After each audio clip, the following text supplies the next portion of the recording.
Hi friends, welcome. അപ്പോൾ ഇന്ന് സിമ്പിളായിട്ട് നമുക്ക് നെയ്യ് എങ്ങനെയാണ് ഉണ്ടാക്കുന്നതിനെ പറ്റിയിട്ടുള്ള ഒരു വീഡിയോ ആണ് കേട്ടോ. അപ്പോൾ ഇത് വീട്ടിൽ തന്നെ തയ്യാറാക്കി എടുത്ത നെയ്യാണ്. ഇപ്പം ഞാൻ എപ്പോഴും ഈ ഒരു മെത്തേഡിൽ കൂടി തന്നെയാണ് നെയ്യ് ഉണ്ടാക്കാറുള്ളത്. നെയ്യ് കടയിൽ നിന്ന് തന്നെ മേടിക്കാറ് തന്നെയല്ല കേട്ടോ, വളരെ കുറവാണ്. അപ്പോൾ എന്തായാലും നെയ്യ് ഉണ്ടാക്കാമെന്ന് വെച്ചു. അപ്പോൾ അതൊരു വീഡിയോ ആയിട്ട് എടുത്തു എന്നേ ഉള്ളൂ. പലർക്കും അറിയായിരിക്കും, പക്ഷേ അറിയാത്തവർക്ക് വേണ്ടിയിട്ട് ഒന്ന് വീഡിയോ ആയിട്ട് കാണിക്കുന്നതേ ഉള്ളൂ. വളരെ ഈസിയാണ്, എളുപ്പത്തിൽ നമുക്ക് നെയ്യ് ഉണ്ടാക്കിയെടുക്കാം. അപ്പോൾ നമുക്ക് എങ്ങനെയാണ് തയ്യാറാക്കുന്നത് നോക്കാം. അപ്പോൾ ആദ്യം നമ്മൾ ദിവസം പാൽ മേടിക്കല്ലോ, ഏത് പാൽ വേണമെങ്കിലും എടുക്കാം. അപ്പോൾ പാൽ തിളപ്പിച്ചതിന് ശേഷം ഇതുപോലെ കുറച്ച് സമയം കഴിഞ്ഞാൽ ഇതുപോലെ പാട കെട്ടും. അപ്പോൾ ഈ പാടയാണ് നമ്മൾ കളക്ട് ചെയ്ത് വെക്കേണ്ടത്. ഓരോ ദിവസത്തെ പാൽ ഇതുപോലെ തിളപ്പിച്ച് ആറിയതിന് ശേഷം ഈ പാട മാത്രം നമുക്ക് മാറ്റി ഒരു ബോക്സിലേക്ക് ഇട്ട് വയ്ക്കാം. പിന്നീട് പാൽ നമുക്ക് ഉപയോഗിക്കാം കേട്ടോ. പാൽ സാധാരണ ചായക്കൊക്കെ ഉപയോഗിക്കുന്ന പോലെ തന്നെ ഉപയോഗിക്കുക. പാട മാത്രമാണ് നമ്മൾ കളക്ട് ചെയ്ത് വയ്ക്കുന്നത്. അപ്പോൾ ഞാനിപ്പോൾ ഉപയോഗിക്കുന്ന പാക്കറ്റ് പാലാണ്. പാക്കറ്റ് അല്ലാതെ നമ്മൾ ഫ്രഷ് ആയിട്ട് കിട്ടുന്നെങ്കിൽ അങ്ങനെയും നമുക്ക് ഈ ഒരു മെത്തേഡിൽ ചെയ്യാം. അപ്പോൾ ഈ പാൽപ്പാട നമുക്ക് ഒരു ബോക്സിലേക്ക് മാറ്റാം. പിന്നെ എടുക്കുന്ന പാൽ നല്ല കട്ടിയുള്ള പാലായിരിക്കണം, എന്നാലേ നല്ല പാട കിട്ടുള്ളൂ. വലിയൊരു ബോക്സ് എടുക്കുന്നുണ്ട് കേട്ടോ, കാരണം ഒരു മാസമൊക്കെ ആകുമ്പോഴേക്കും നല്ലോണം നിറയും. അപ്പോൾ അത്യാവശ്യം വലിയൊരു ബോക്സ് തന്നെ ഇതിനായിട്ട് മാറ്റി വെച്ചിട്ടുണ്ട്. അപ്പോൾ ഈ ബോക്സിൽ തന്നെയാണ് സ്ഥിരമായിട്ട് ഈ പാട കളക്ട് ചെയ്യാറ്. പാൽപ്പാട ഈ ബോക്സിലേക്ക് മാറ്റാം. കുറച്ചേ കിട്ടുള്ളൂ, പക്ഷെ നമ്മൾ ഓരോ ദിവസവും കളക്ട് ചെയ്യുന്നോറും ഇത് നിറഞ്ഞ് വരും. ഇനി ഇത് അടച്ച് വെച്ച് നമ്മൾ ഫ്രീസറിൽ വേണം വെക്കാനായിട്ട്. ഫ്രിഡ്ജിൽ ഒരിക്കലും വെക്കരുത്. ഫ്രിഡ്ജിൽ വെച്ചാൽ പെട്ടെന്ന് തന്നെ കേടാവും. അപ്പോൾ ഫ്രീസറിൽ വെച്ചിട്ട് ഓരോ ദിവസം പാൽപ്പാട ഈ ബോക്സിലേക്ക് മാറ്റി വീണ്ടും ഫ്രീസറിൽ വെക്കുക. അങ്ങനെ വേണം ചെയ്യാനായിട്ട്. ഫ്രിഡ്ജിൽ വെക്കരുത്, ഫ്രീസറിൽ തന്നെ വേണം നമ്മൾ സൂക്ഷിക്കാനായിട്ട്. അത് പ്രത്യേകം ശ്രദ്ധിക്കുക. അപ്പോൾ നമ്മളിത് അടച്ച് ഫ്രീസറിൽ വെക്കുകയാണ്. അപ്പോൾ ഓരോ ദിവസം ഈ പാൽപ്പാട ഇതിലേക്കിട്ട് വീണ്ടും ഫ്രീസറിൽ വെച്ച് കൊടുക്കുക. അപ്പോൾ ഇത് ഒരു മാസത്തെ പാൽപ്പാടയാണ്, കണ്ടില്ലേ? നല്ലപോലെ ബോക്സ് മുഴുവൻ നിറഞ്ഞു. ഇത് നിറഞ്ഞ് മറ്റൊരു ബോക്സിലും കൂടി ഞാൻ ആക്കി വെച്ചിട്ടുണ്ടായിരുന്നു. അത്രയ്ക്കും പാൽപ്പാട കിട്ടി. അതുകൊണ്ടാണ് വലിയൊരു ബോക്സ് എടുക്കാറ്. അപ്പോൾ എന്നാണോ നമ്മൾ ഈ നെയ്യ് ഉണ്ടാക്കുന്നത് അന്ന് രാവിലെ തന്നെ ഈ ബോക്സ് എടുത്ത് പുറത്ത് വയ്ക്കുക. അതിൻ്റെ ഐസ് മുഴുവനും മാറി കിട്ടണം, എന്നാലേ നമുക്കിതുപോലെ മിക്സ് ചെയ്യാനൊക്കെ പറ്റുള്ളൂ. ഇപ്പോൾ രാവിലെ തന്നെ പുറത്തെടുത്ത് വെച്ചാൽ ഒരു വൈകുന്നേരം ആകുമ്പോഴേക്കും നമുക്ക് നെയ്യ് ഉണ്ടാക്കിയെടുക്കാൻ പറ്റും. അപ്പോൾ ഇനി ആദ്യം നമുക്ക് ഇത് കുറേശ്ശായിട്ട് മിക്സിയുടെ ജാറിലേക്ക് മാറ്റാം. ഒരു 3-4 ബാച്ചായിട്ട് വേണം അരച്ചെടുക്കാനായിട്ട്.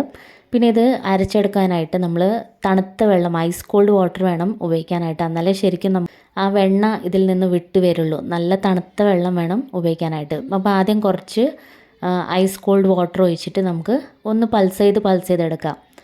ഇപ്പോൾ കുറേശ്ശെ പൾസ് ചെയ്യുന്നോറും ആദ്യം ഇത് അരഞ്ഞ് കിട്ടും, കണ്ടില്ല? ഇതുപോലെ ഒന്ന് അരഞ്ഞ് കിട്ടും. പിന്നീട് വീണ്ടും കുറച്ചും കൂടി ഐസ് കോൾഡ് വാട്ടർ ഒഴിക്കുക. അല്ലാന്നുണ്ടെങ്കിൽ ഐസ് ക്യൂബ്സ് ഇട്ടാലും മതി. വീണ്ടും ഒന്ന് പൾസ് ചെയ്തെടുത്താൽ ഇതുപോലെ വെണ്ണ നമുക്ക് മുകളിലായിട്ട്, കണ്ടില്ലേ? ഇതുപോലെ കിട്ടും. അടിയിൽ മുഴുവനും വെള്ളം തങ്ങി നിൽക്കും, വെണ്ണ മാത്രം പുറത്തിങ്ങനെ കിട്ടും. അപ്പോൾ ഇതാണ് ബട്ടർ. അപ്പോൾ ഇതുപോലെ വേണം നമ്മൾ ബാക്കിയുള്ള പാൽപ്പാടയും ഇതേ പ്രോസസ്സിൽ കൂടി തന്നെ ഈ ബട്ടർ മാത്രമായിട്ട് ആദ്യം ഒന്ന് കളക്ട് ചെയ്ത് വയ്ക്കുക. കുറേ ഉണ്ടെങ്കിൽ ഒരു 5-6 തവണയൊക്കെ അടിക്കേണ്ടി വരും. അപ്പോൾ ഇതുപോലെ നമുക്ക് ഈ ബട്ടർ മാത്രം എടുക്കാം. അപ്പോൾ ഇത്രയും ബട്ടറാണ് നമുക്ക് കിട്ടിയിരിക്കുന്നത്. ഇതിന് നല്ലപോലെ കഴുകണം. 3-4 വട്ടമെങ്കിലും ഐസ് കോൾഡ് വാട്ടർ തന്നെ ഉപയോഗിച്ചിട്ട് വേണം കഴുകാനായിട്ട്.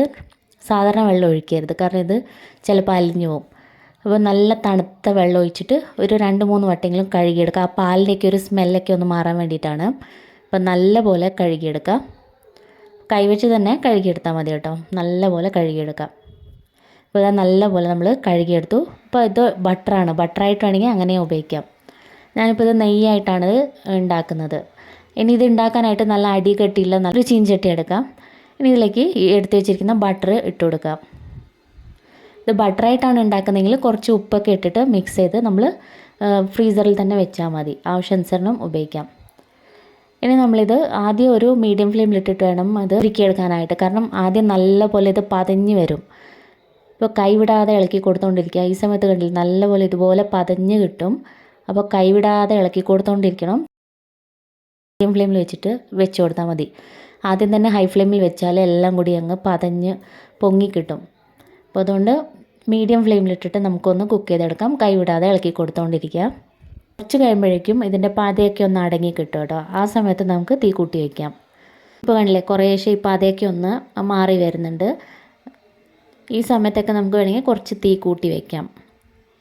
സ്റ്റാർട്ടിങ് തന്നെ നമ്മൾ തീ കൂട്ടി വയ്ക്കരുത്, കാരണം ഈ പതയൊക്കെ നല്ലപോലെ പൊങ്ങി കിട്ടും. അപ്പോൾ ഇത് നമ്മൾ മിക്സ് ചെയ്യുന്നോറും പതയൊക്കെ ഒന്ന് അടങ്ങി ഇത് നെയ്യ് തെളിഞ്ഞ് വരാൻ തുടങ്ങും. അപ്പോൾ ഈ സമയത്തൊക്കെ കൈവിടാതെ തന്നെ ഇളക്കി കൊടുത്തുകൊണ്ടിരിക്കുക. ഈ സമയത്തൊക്കെ നമ്മൾ തീ നല്ല ഹൈ ഫ്ലെയിമിൽ തന്നെ വെച്ച് മിക്സ് ചെയ്ത് കൊടുത്തുകൊണ്ടിരിക്കുക. വേണ്ടില്ലേ നന്നായിട്ടിത് മിക്സ് ചെയ്തെടുത്തിട്ടുണ്ട്. ഈ സൈഡിൽ നിന്നൊക്കെ കണ്ടില്ലേ നെയ്യ് ഇങ്ങനെ തെളിഞ്ഞ് വരുന്ന കാണാൻ പറ്റും. അപ്പോൾ ഇതായിട്ടില്ല കേട്ടോ, കുറേ സമയം കൂടി എടുക്കും. ഇത് മിക്സ് ചെയ്തുകൊണ്ടിരിക്കുക. അപ്പോൾ ഇതിങ്ങനെ ചേർന്ന് വരുന്നുണ്ട്. ഇതിലുള്ള ഈ പാലിൻ്റെ അംശമൊക്കെ മാറി നെയ്യ് മാത്രമായിട്ട് നമുക്ക് തെളിഞ്ഞ് കിട്ടും. ആ ഒരു സ്റ്റേജ് വരെ ഇളക്കി കൊടുത്തുകൊണ്ടിരിക്കുക. ഇപ്പോൾ തന്നെയല്ലേ ഈ വെളുത്തതായിട്ട് കാണുന്നതൊക്കെ ആ പാലിൻ്റെ ഒരു അംശമാണ്. ഇതൊക്കെ മാറി നെയ്യായിട്ട് നമുക്ക് തെളിഞ്ഞ് കിട്ടും. ഈ സമയത്തൊക്കെ ഹൈ ഫ്ലെയിമിൽ തന്നെ വെച്ചിട്ട് മിക്സ് ചെയ്ത് കൊടുത്തുകൊണ്ടിരിക്കുക. ഈ പാലിൻ്റെ ഒരു വെള്ള കളറൊക്കെ മാറി ഒരു ബ്രൗൺ കളറാവും. ആ ഒരു സ്റ്റേജ് വരെ ഇളക്കി കൊടുത്തുകൊണ്ടിരിക്കണം. ഇപ്പോൾ കുറച്ച് കഴിയുമ്പോഴേക്കും ഇതുപോലെ ആയി കിട്ടും. കുറച്ചും കൂടി കഴിഞ്ഞാൽ ഇതൊക്കെ തെളിഞ്ഞ് കണ്ടില്ലേ ഇതുപോലെ കിട്ടും. ആ വെള്ള കളറൊക്കെ മാറി ഒരു യെല്ലോയിഷ് കളറായിട്ട് നമുക്ക് കിട്ടും. ഇനി ഈ വെളുത്തിരിക്കുന്ന കാണുന്നില്ലേ ഇതൊക്കെ ഒരു ബ്രൗൺ കളർ ആവണം. ആ ഒരു സ്റ്റേജ് ആകുമ്പോഴേക്കും നമ്മുടെ നെയ്യ് റെഡി ആയിരിക്കും. അപ്പോൾ ആ സമയം വരെ ഇളക്കി കൊടുത്തുകൊണ്ടിരിക്കുക.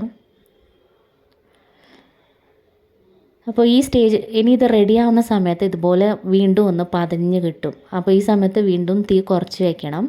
നല്ലപോലെ തന്നെ പതയും. അപ്പോൾ പതഞ്ഞ് ഈ ഇതിൻ്റെ അടിയിൽ കണ്ടില്ലേ ഈ ഒരു കളറാവണം, ബ്രൗൺ കളറാവണം. ആ വെളുത്തിരിക്കുന്നതൊക്കെ ഒരു ബ്രൗൺ കളറായിട്ടുണ്ട്. ഇതാണ് കറക്റ്റായിട്ടുള്ള സ്റ്റേജ്. ഇപ്പോൾ നമുക്ക് ഈ സ്റ്റൗ ഓഫാക്കാം.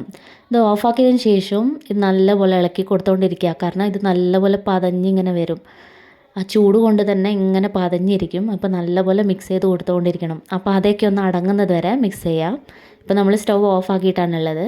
അപ്പോൾ നല്ലപോലെ തണുത്തതിന് ശേഷം നമുക്ക് ഈ പതയൊക്കെ ഒന്ന് മാറിക്കിട്ടും. അപ്പോൾ ഈ ഒരു കളറാകുമ്പോൾ എടുത്താൽ മതി. ഇപ്പോൾ ഇത് കണ്ടില്ലേ നല്ല തെളിഞ്ഞിരിക്കുന്ന നെയ്യ് നമുക്ക് കിട്ടി. നന്നായിട്ടൊന്ന് ആറിയിട്ടുണ്ട്. ഇനി നമുക്കിതൊന്ന് അരിച്ചെടുക്കാം. ക്ലീൻ ആയിട്ടുള്ള ഒരു ബോട്ടിലേക്ക് നമുക്കിത് അരിച്ച് വയ്ക്കാം. അപ്പോൾ ഇതൊക്കെ വേസ്റ്റാണ് കേട്ടോ. ഇത് നമുക്ക് ഉപയോഗിക്കരുത്. ഇത് കളയണം. ഇത് ഉപയോഗിക്കരുത്. ചിലത് കഴിക്കാമെന്നൊക്കെ പറയുന്നുണ്ട്, പക്ഷേ അതൊന്നും കഴിക്കരുത്. അപ്പോൾ ഇതാണ് നമ്മുടെ ശുദ്ധമായിട്ടുള്ള നെയ്യ്. വീട്ടിൽ തന്നെ ഉണ്ടാക്കിയെടുത്തതാണ്. ഏകദേശം ഒരു 3/4 ലിറ്ററോളം നമുക്ക് നെയ്യ് കിട്ടിയിട്ടുണ്ട്. ഇതൊരു 1 ലിറ്ററിൻ്റെ ബോട്ടിലാണ്. ഇത്രയും നെയ്യാണ് നമുക്ക് കിട്ടിയിരിക്കുന്നത്. അപ്പോൾ 1 മാസത്തെ പാൽപ്പാടിയിൽ നിന്നാണ് ഇത്രയും നെയ്യ് നമുക്ക് കിട്ടിയിരിക്കുന്നത്. അപ്പോൾ ഇത് ഒന്ന് തണുത്ത് സെറ്റായി കഴിഞ്ഞാൽ ഇതുപോലെ ഇരിക്കും. നല്ല യെല്ലോയിഷ് കളറിൽ നമ്മൾ കടയിൽ നിന്നൊക്കെ മേടിക്കുന്ന അതേ നെയ്യ് തന്നെ. നല്ല നമ്മൾ വീട്ടിലുണ്ടാക്കുന്ന നെയ്യാണെങ്കിൽ പ്രത്യേകിച്ച് ഒരു ടേസ്റ്റും മണമൊക്കെ ഉണ്ട് കേട്ടോ. നെയ്യ് ഉണ്ടാക്കുന്ന സമയത്ത് ഒരു ഫ്ലേവറിന് വേണമെങ്കിൽ കുറച്ച് കരിവേപ്പിലയൊക്കെ ചേർക്കാറുണ്ട്. അങ്ങനെ വേണമെങ്കിൽ അങ്ങനെ ചെയ്യാം. സിമ്പിളായിട്ട് നമുക്ക് വീട്ടിൽ തന്നെ ഉണ്ടാക്കാൻ പറ്റുന്ന ശുദ്ധമായിട്ടുള്ള നെയ്യാണ്. നല്ല മണവും ടേസ്റ്റൊക്കെയാണ് കേട്ടോ ഈ ഒരു നെയ്യിന്. അപ്പോൾ വീട്ടിൽ പാലൊക്കെ എപ്പോഴും മേടിക്കാറുണ്ടല്ലോ. അപ്പോൾ ഈ ഒരു രീതിയിലൊക്കെ നമുക്ക് ചെയ്താൽ നെയ്യ് പുറത്തുനിന്ന് മേടിക്കേണ്ട ആവശ്യമില്ല. അപ്പോൾ ഈ ഒരു ബാച്ച് കഴിയുമ്പോഴേക്കും നമുക്ക് പിന്നീട് ഉണ്ടാക്കാനുള്ള പാൽപ്പാട റെഡി ആയിരിക്കും. അപ്പോൾ അങ്ങനെ നമ്മൾ കടയിൽ നിന്ന് മേടിക്കാറ് തന്നെ ഇല്ല. അപ്പോൾ നിങ്ങളും ഇതുപോലെ ഒന്ന് ട്രൈ ചെയ്ത് നോക്കാം. താങ്ക്